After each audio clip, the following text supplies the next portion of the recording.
Interior minister, अगर आपके पास ज्यादा रश है तो आप अगर पिछली नशस्तों पर तशरीफ ले जाए, मेरा ख्याल है कि काम जरूरी है।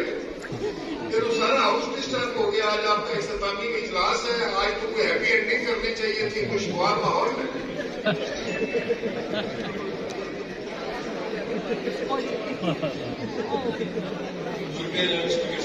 जी जनाब, सरदार अख्तर मेंबर साहब, जबरी गुमशुदगी को रोकने के लिए एक बिल लाया गया था, लेकिन वो बिल भी उस जबरी गुमशुदगी की नजर हो गया।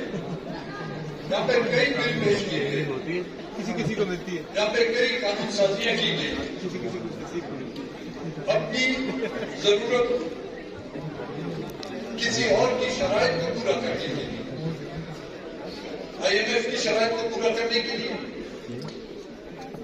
जहां पर अवाम पर महंगाई का जो है एक बोझ रखा गया, जहां पर कुछ